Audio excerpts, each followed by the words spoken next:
ជំរាបសួរគ្រូឧទ្ទេសគ្រូដឹកនាំនិងក្រុមការងារនៃសាកលវិទ្យាល័យភូមិន្ទភ្នំពេញខ្ញុំបាទឈ្មោះគុំសុផាន់រាជានិស្សិតគណៈបញ្ញាបត្រនៃជាន់ខ្ពស់នៃសាកលវិទ្យាល័យភូមិន្ទភ្នំពេញបទបង្ហាញស្ដីពីការការពាររបាយការណ៍ស្រាវជ្រាវបឋមអំពីលទ្ធផលអនុវត្តវិធីសាស្ត្របង្រៀនបែបថ្មីអនុវិទ្យាល័យព្រៃដពរខេត្តតាកែវតំបន់2ឈ្មោះអ្នកសិក្សា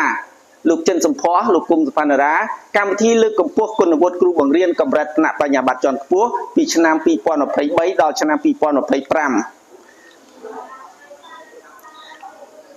លំនាំសកម្មភាពបណ្ដុះបណ្ដាលគុណវុឌ្ឍិគ្រូបង្រៀនផ្ដោតលើលទ្ធផលសិក្សារបស់សិស្សដើម្បីធានាបានការគ្រប់គ្រងនិង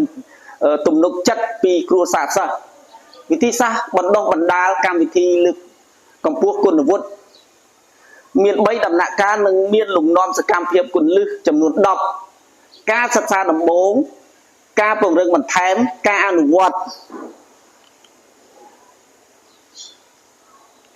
ចំនួនគ្រូដែលបានមករៀនកម្មវិធីលើកកម្ពស់គុណវុឌ្ឍិគ្រូបង្រៀនមាន2នាក់ទី1លោកចិនសំផស្សតួនាទីបង្រៀនគុណវុឌ្ឍិបញ្ញាបត្រជាន់ខ្ពស់ទី2លោកគុំផាន់រាគ្រូបង្រៀនគុណវុឌ្ឍិបញ្ញាបត្រជាន់ខ្ពស់ខ្លងទ្វារនិងទីធ្លាសាលារូបលោកគ្រូអ្នកគ្រូនៃអនុវិទ្យាល័យព្រៃដពរ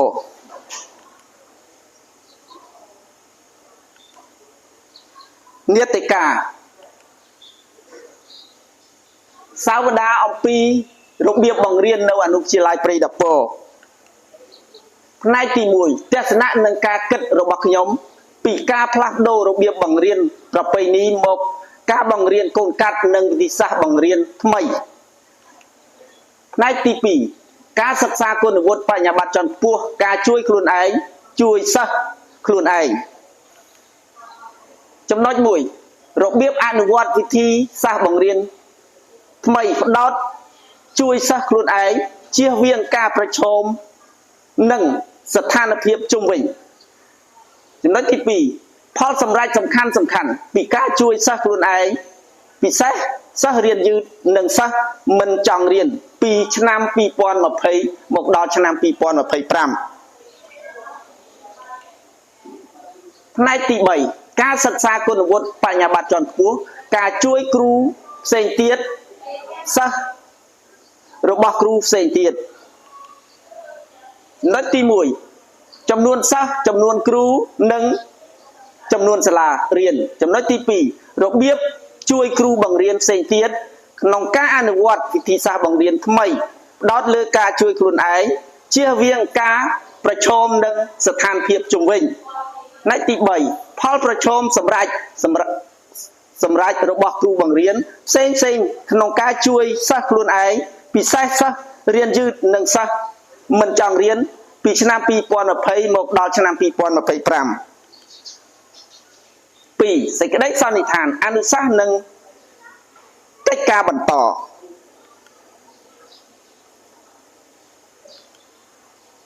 1សាវតាអំពីរបៀបបង្រៀននៅអនុវិទ្យាល័យព្រៃដពររូបភាពអនុវិទ្យាល័យព្រៃដពរតាម Google សាលាអនុវិទ្យាល័យព្រៃដពរមានចម្ងាយ27គីឡូម៉ែត្រពីទីរួមខេត្តតាកែវស្ថិតនៅក្នុងភូមិព្រៃដពរឃុំត្រពាំងធំជើងស្រុក5កក់ខេត្តតាកែវសាលាអនុវិទ្យាល័យព្រៃដពរមានអគារចំនួន2ខ្នងស្មើនឹង10បន្ទប់ក្នុងនោះចំនួន7បន្ទប់សម្រាប់ថ្នាក់រៀន1បន្ទប់សម្រាប់ទីចាត់ការ1បន្ទប់សម្រាប់បណ្ណាល័យនិងចំនួន1បន្ទប់ទៀតសម្រាប់ដាក់សម្ភារៈក្នុងសាលារៀនទាំងមូលមានបន្ទប់ទឹកចំនួន6ផងដែរបច្ចុប្បន្នសាលាអនុវិទ្យាល័យព្រៃដពរគ្រប់គ្រងដោយលោកសាវឌីជានាយកសាលាអនុវិទ្យាល័យព្រៃដពរមាននាយកម្នាក់នាយករងម្នាក់លេខាម្នាក់និងគ្រូបង្រៀន13នាក់ស្រី3នាក់រូបសិស្សានុសិស្សនៃអនុវិទ្យាល័យព្រៃដពរ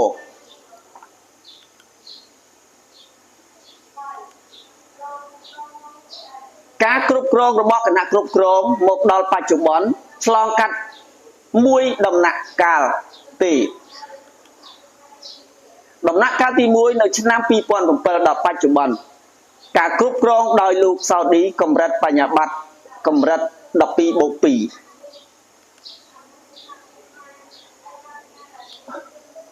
រូបភាពនាយកសាលា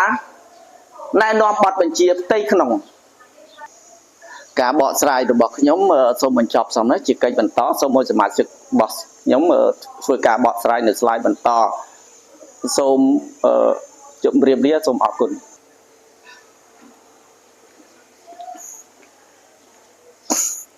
បាទជាបឋមសូមគោរពទៅដល់គ្រូទេគ្រូដឹកនាំនិងក្រុមការងារទាំងអស់នៃសាកលវិទ្យាល័យភូមិន្ទភ្នំពេញខ្ញុំបាទឈ្មោះចិនសំភ័រ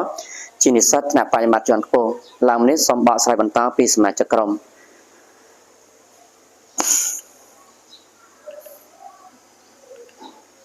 បាទអញ្ចឹងហើយផ្នែកទី1ទស្សនៈនិងការគិតរបស់ខ្ញុំអំពីការផ្លាស់ប្ដូររបៀបបង្រៀនប្រពៃណីមកការបង្រៀនកូនកាត់និងវិធីសាស្ត្របង្រៀនថ្មីបាទទស្សនៈបាទទី1ទស្សនៈពីសិស្សមេដាបេដានិងសហគមន៍បាទកអំពីសិស្សអញ្ចឹងកំណត់អវិជ្ជមានมันមានអ្វីថ្មីក្នុងការសិក្សាមានអារម្មណ៍ធុញថប់មិនសូវយកចិត្តទុកដាក់ក្នុងការសិក្សា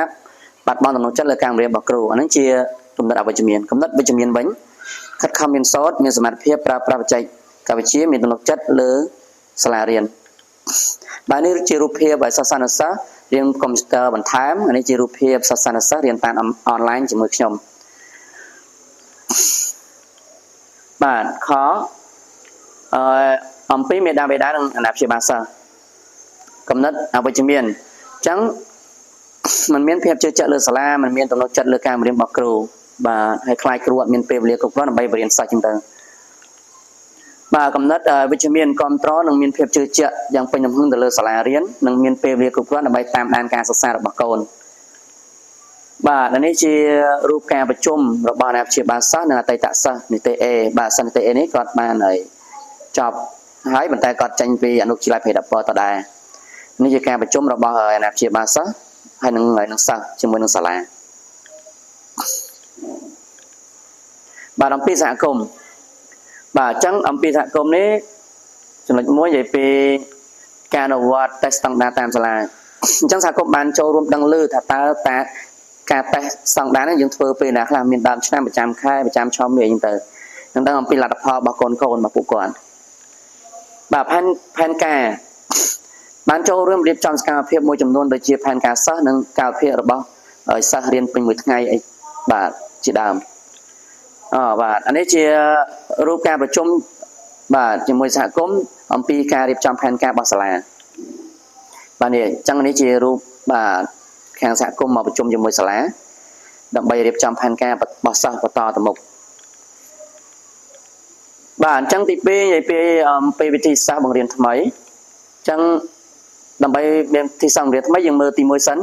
របៀបបង្រៀនបែបប្រពៃណីអញ្ចឹងយើងដឹងថាការរៀនបែបប្រពៃណីគឺគ្រូគាត់បង្រៀនក្នុងថ្នាក់ឲ្យសិស្សគាត់មេរៀនហៅឲ្យសិស្សសូត្រមេរៀនជាដើមបាទអញ្ចឹងខរបៀបបង្រៀនកូនកាត់របៀបបង្រៀនកូនកាត់នេះគឺមានន័យថាគ្រូទៅប្រើប្រាស់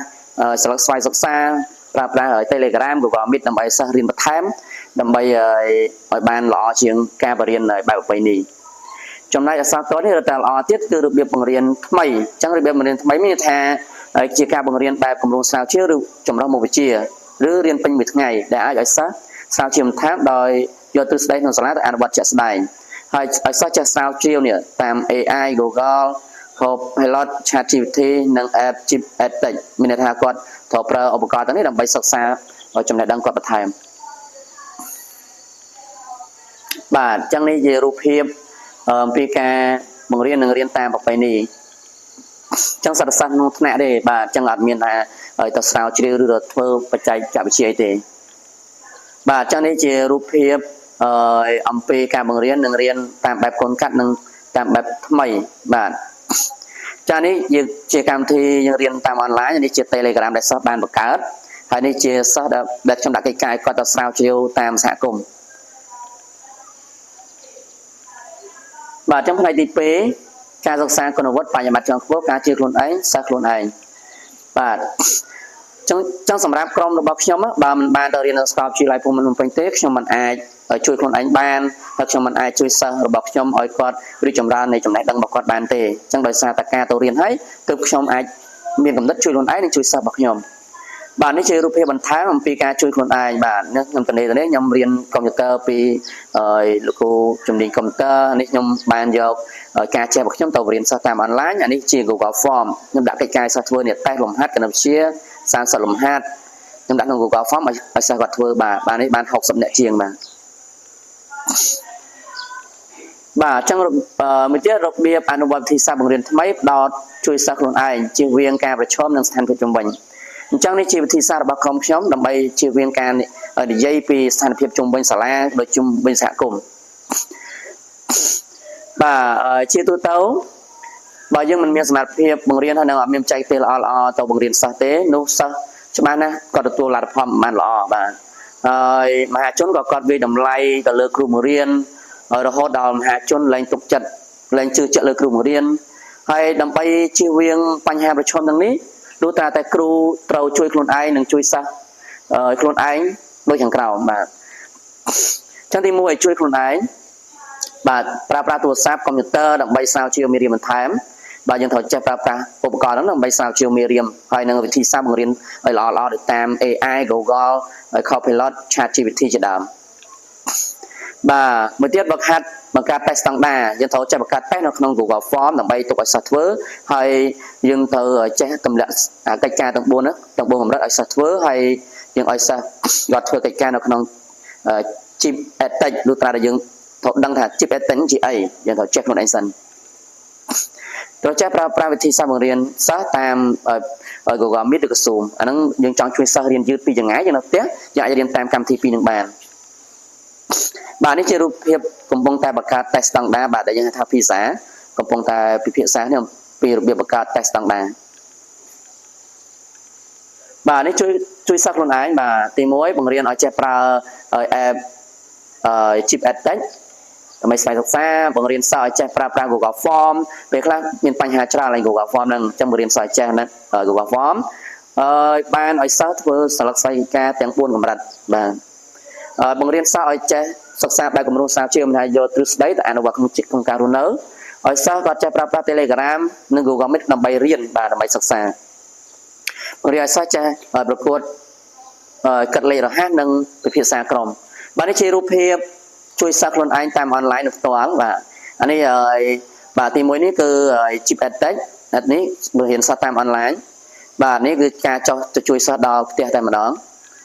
បាទនេះគឺឲ្យសិស្សគាត់ប្រកួតសរសេរគណនាលេខរហ័សបាទផលសម្រាប់សំខាន់នៃការជួយសិស្សខ្លួនឯងពិសេសសិស្សរៀនយឺតនិងសិស្សមិនចង់រៀនបាទពីឆ្នាំ2020ដល់ឆ្នាំ2025បាទការសិក្សាកាល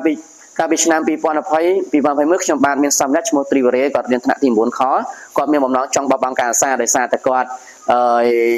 បាទដោយសារតែគាត់ខ្វះខាតជីវភាពហើយគាត់ផ្ទះឆ្ងាយអត់មានមធ្យោបាយធ្វើដំណើរដល់ពេលខ្ញុំបានចុះទៅជួយគាត់ទៅណែនាំគាត់និងពិភាក្សាជាមួយពុកម៉ែគាត់ទើបគាត់បានរៀនវិញរហូតដល់ឆ្នាំ2023 2024គាត់ប្រឡងបាត់ឌុបជាប់ហើយបាននិទេសអញ្ចឹងជោគជ័យរបស់គាត់មែនបាទនេះជារូបភាពរបស់គាត់បាទបងប្អូនត្រីវរេបាទហើយនេះជារូបភាពនៃការចោះជួយបងប្អូនត្រីវរេនិងសិស្សដទៃទៀតការនឹងចោះជួយសិស្សដទៃទៀតផងដែរបាទលទ្ធផលសិក្សាបាទអញ្ចឹងការសិក្សារបស់សិស្សមកដល់បច្ចុប្បន្នគឺមានភាពល្អប្រសើរសិស្សគាត់មានអារម្មណ៍ចង់រៀនដោយសារតែយើងប្រើវិធីសាស្ត្រផ្សេងច្រើនបាទអញ្ចឹងជាពិសេសការសរសេរនិងបាទជាពិសេសការអានអក្សរនិងសរសេរគឺបានល្អជាងមុនដោយសារមានការរៀនបន្ថែមបង្រៀនបន្ថែមពីលោកគ្រូអ្នកគ្រូនិងមានការប្រកួតជាប្រចាំជាដើមបាទនេះជារូបភាពសិស្សានុសិស្សស្វ័យសិក្សាជាក្រុមបាទនេះអញ្ចឹងតនេះដាក់កិច្ចការជាក្រុមឲ្យគាត់ស្វ័យសិក្សាណាតាមតុកអញ្ចឹងទៅបាទរូបភាពផ្ដល់រង្វាន់នេះសិស្សដែលបកកែតាមចាំខែយើងផ្ដល់រង្វាន់ជូនគាត់ដើម្បីលើកទឹកចិត្តបាទការចូលរួមសហគមន៍អញ្ចឹងការចូលរួមសហគមន៍ទាំងក្នុងសាលាក៏ដោយទាំងនៅតាមផ្ទះរបស់គាត់ក៏ដោយគឺមានការចូលរួមល្អមែនទែនឲ្យតែសាលាតម្រូវការអ្វីគឺសហគមន៍បានចូលរួមបាទនេះជារូបភាពនៃការចូលរួមរបស់សហគមន៍នៅសាលាបាទនិយាយអំពីលទ្ធផលសារបស់សិស្សដើមឆ្នាំ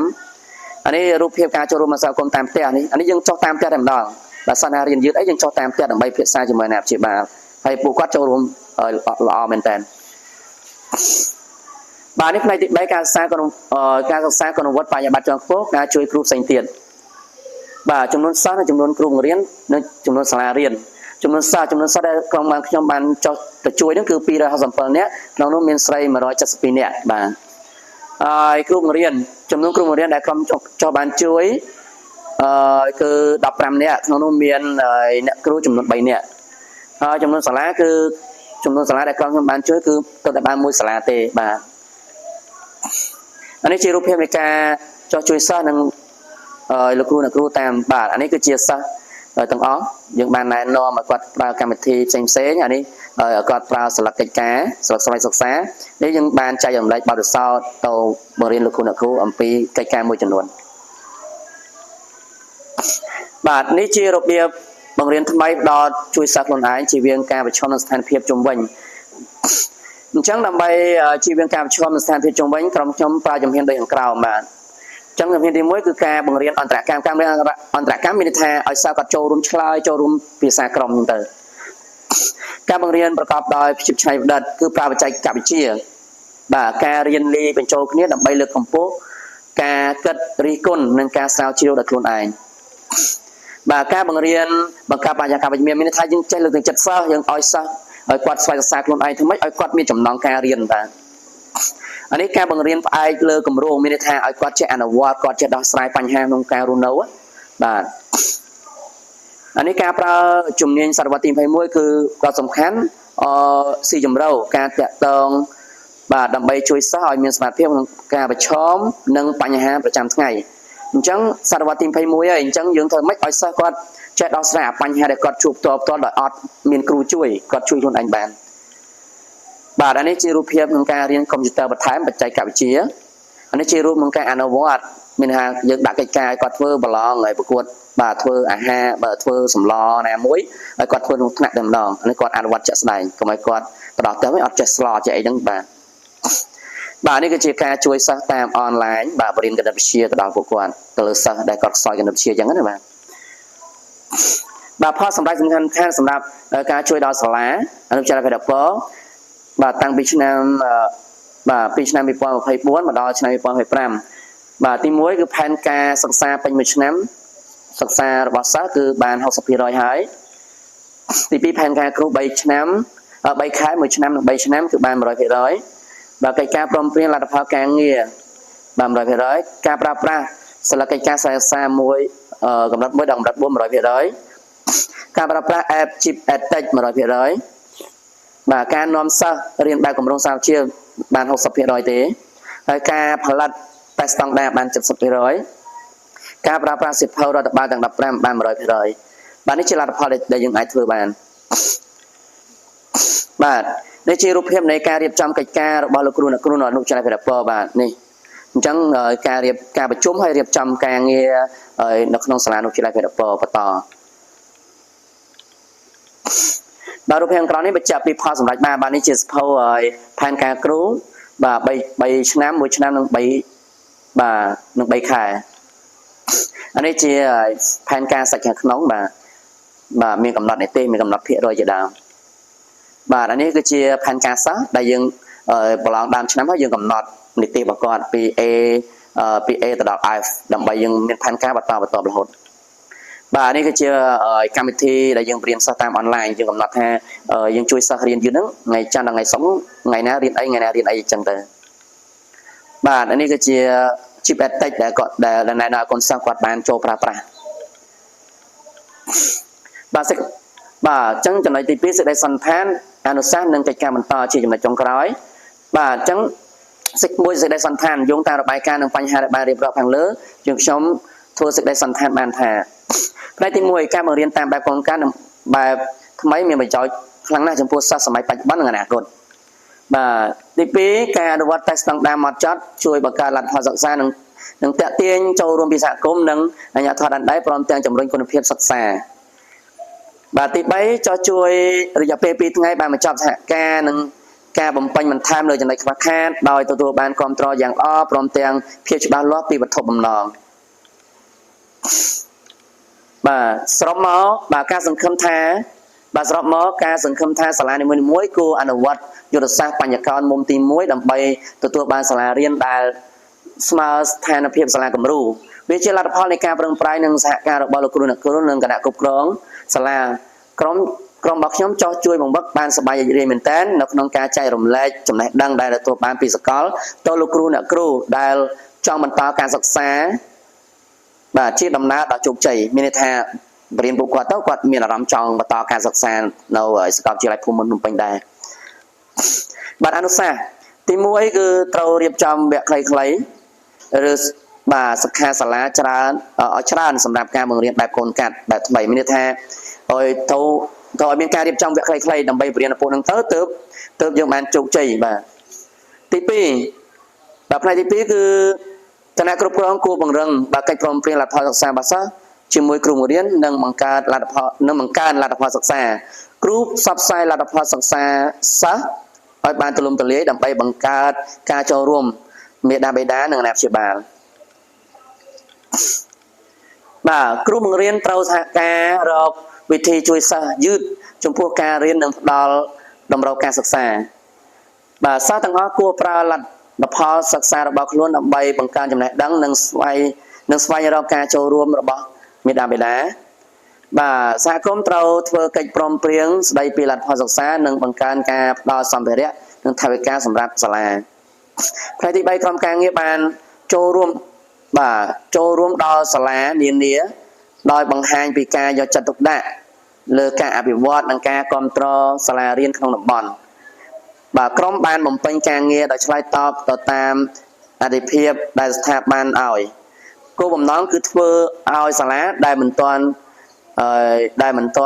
ល្អកាន់តែប្រសើរជាដាច់ខាតបាទអញ្ចឹងលេខ3កិច្ចការបន្តអញ្ចឹងក្រុមខ្ញុំនឹងបន្តជួយសាលាដែលអត់ទាន់បានទទួលការបង្វឹកហើយនឹងទទួលការបង្វឹកហើយមិនទាន់បានលទ្ធផលល្អនឹងជួយបន្តទៀតឲ្យតែមានការស្នើសុំពីសាលាក៏ដូចជាការប័ណ្ណបញ្ជាពីថ្នាក់លើអញ្ចឹងទៅបាទអញ្ចឹងការបង្ហាញរបស់ខ្ញុំគឺសូមបញ្ចប់ត្រឹមហ្នឹងហើយបើមានចំណុចខ្វះខាតឬក៏កន្លែងណាមួយមិនសមរម្យសូមអធិស្ឋានហើយនឹង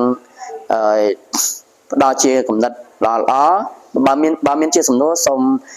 សួរមកខាងក្រុមរបស់យើងខ្ញុំបានបាទដល់ពេលនេះខ្ញុំសូមបញ្ចប់តែប៉ុណ្ណេះសូមអរគុណសូមជម្រាបលា